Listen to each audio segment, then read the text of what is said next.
Assalamu alaikum dear students. Dear students, I am Aamir Khan Niazi. आज मैं आपके सामने 9th क्लास इंग्लिश का chapter number 1 the saviour of mankind chapter number 1 उसका आज पैराग्राफ नंबर 3 लेकर हाजिर हुआ हूँ। डियर स्टूडेंट्स, सबसे पहले हम इस पैराग्राफ 3 के वर्ड्स मीनिंग पढ़ेंगे और इसके बाद फिर मैं आपको इसकी इंग्लिश रीडिंग और फिर ट्रांसलेशन करवाऊंगा। आपने इसको बगौर सुनना है। सबसे पहला वर्ड है सेंचुरी। सेंचुरी का मतलब होता है सदी। उसके बाद अगला वर्ड है मैनकाइंड। मैनकाइंड का मतलब होता है इंसानियत। उसका मतलब है, उससे अगला वर्ड है स्टूड। स्टूड का मतलब था खड़ी थी। वर्च। वर्च का मतलब होता है दहाना या किनारा। उसके बाद अगला वर्ड है क्योस। क्योस का मतलब होता है बदनज़मी या इंतशार। उससे अगला वर्ड है डियर स्टूडेंट सीम्ड। सीम्ड का मतलब होता है दिखाई दिया। और सिविलाइजेशन तहजीब को कहते हैं। इसी अगला वर्ड है ग्रो। ग्रो का मतलब होता है बढ़ना। क्रम्बलिंग। क्रम्बलिंग का मतलब होता है टुकड़े टुकड़े होना। रेस्ट। रेस्ट का मतलब होता है महबूस फरमाया या भेजा या उतारा। लिफ्ट का मतलब होता है उठाना या बुलंद करना। ह्यूमैनिटी इंसानियत को कहते हैं डियर स्टूडेंट्स। और इग्नोरेंस का मतलब होता है जहालत। और फेथ का मतलब होता है ईमान। मैं एक मरतबा फिर आपको words meaning dear students revise करवा देता हूँ। सेंचुरी सदी को कहते हैं।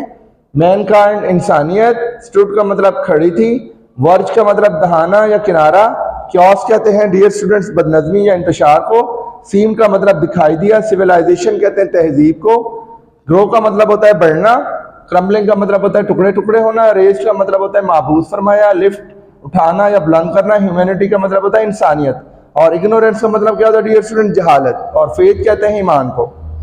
डियर स्टूडेंट्स, अब आपके सामने मैं पैराग्राफ नंबर 3 की रीडिंग करूंगा और साथ आपको ट्रांसलेशन करवाऊंगा।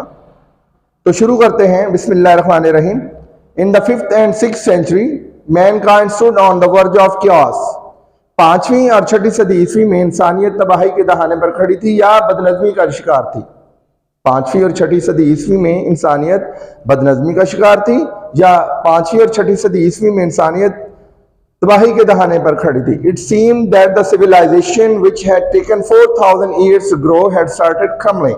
ऐसा दिखाई देता था कि वो तहजीब जिसे परवान चढ़ने में 4,000 साल का अरसा लगा, वो टुकड़े टुकड़े या वो रेजा रेजा होना शुरू हो गई थी। At this point in time, Allah Almighty raised a prophet from among themselves who had to lift the humanity from their ignorance into the light of faith. वक्त की उस घड़ी में अल्लाह कादिर मुतलक ने उन्हीं में से कि पैगंबर महबूस फरमाया जिसने इंसानियत को जहालत के अंधेरों से निकालकर ईमान की रोशनी से मुनव्वर फरमाया। डियर स्टूडेंट्स, एक मरतबा फिर आपके सामने मैं एक पैराग्राफ रिवाइज करवा रहा हूँ। Paragraph number 3 chapter number 1 PTB English the saviour of mankind. शुरू करते हैं। बिस्मिल्लाहिर्रहमानिर्रहीम।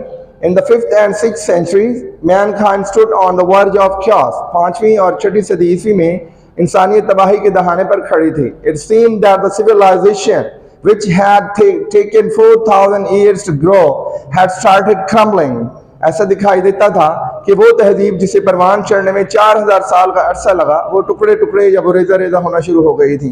At this point in time, Allah Almighty raised a prophet from among themselves who had to lift the humanity from their ignorance into the light of faith. वक्त की उस घड़ी में अल्लाह कादिर मुतलक ने उन्हीं में से पैगंबर महबूस फरमाया जिसने इंसानियत को जहालत के अंधेरों से निकालकर ईमान की रोशनी से मुनव्वर फरमाया। Dear students, paragraph number 3 complete हो चुका है। अब इंशाल्लाह कल पैराग्राफ नंबर 4 के साथ आपके सामने हाजिर हूँगा। आपने तीनों पैराग्राफ को बहुत अच्छे तरीके से रिवाइज कर लेना है, वर्ड्स टू वर्ड्स पढ़ लेना है और अपनी राइटिंग प्रेजेंटेशन और अपनी इंग्लिश प्रेजेंटेशन आपने बहुत अच्छी करनी है। इसको बार बार आपने लिख के देखना है। Thank you very much. God bless you.